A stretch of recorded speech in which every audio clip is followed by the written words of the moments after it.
Les fables de Jean de La Fontaine, une production de la Compagnie du Savoir, interprétation de Valérie Théodore, réalisation Patrick Martinez-Bourna.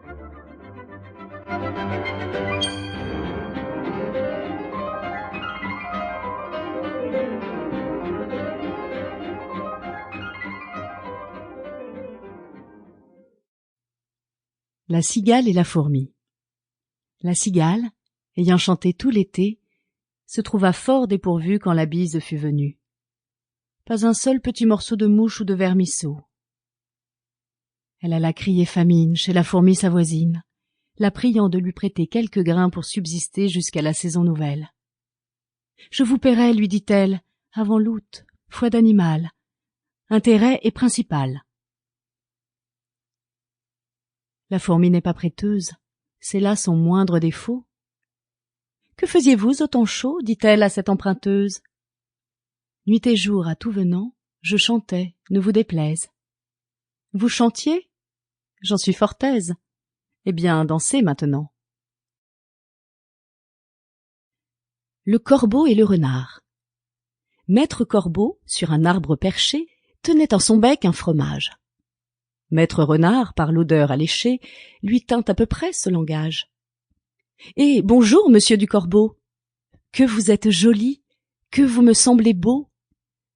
Sans mentir, si votre ramage se rapporte à votre plumage, vous êtes le phénix des hôtes de ces bois. » À ces mots, le corbeau ne se sent pas de joie, et pour montrer sa belle voix, il ouvre un large bec, laisse tomber sa proie.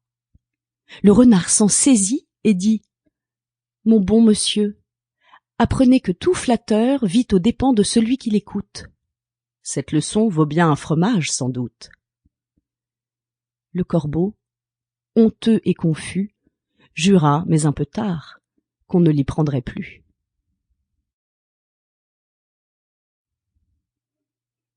La grenouille qui veut se faire aussi grosse que le bœuf. Une grenouille vit un bœuf qui lui sembla de belle taille. Elle, qui n'était pas grosse en tout comme un œuf, envieuse, s'étend et s'enfle et se travaille pour égaler l'animal en grosseur, disant « Regardez bien, ma sœur, est-ce assez ?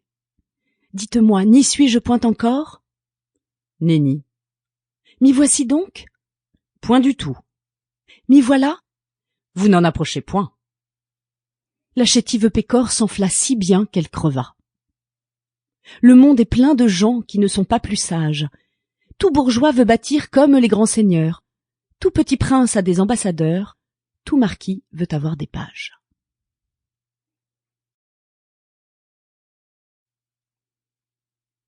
Les deux mulets.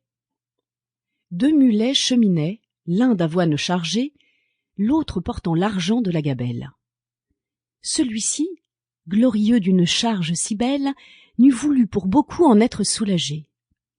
Il marchait d'un pas relevé et faisait sonner sa sonnette, quand l'ennemi se présentant, comme il en voulait à l'argent, sur le mulet du fisc une troupe se jette, le saisit au frein et l'arrête. Le mulet, en se défendant, se sent percé de coups. Il gémit, il soupire. « Est-ce donc là, dit-il, ce qu'on m'avait promis ? Ce mulet qui me suit du danger se retire, et moi j'y tombe, et je péris. »« Ami, lui dit son camarade, il n'est pas toujours bon d'avoir un haut emploi. Si tu n'avais servi qu'un meunier, comme moi, tu ne serais pas si malade. » Le loup et le chien.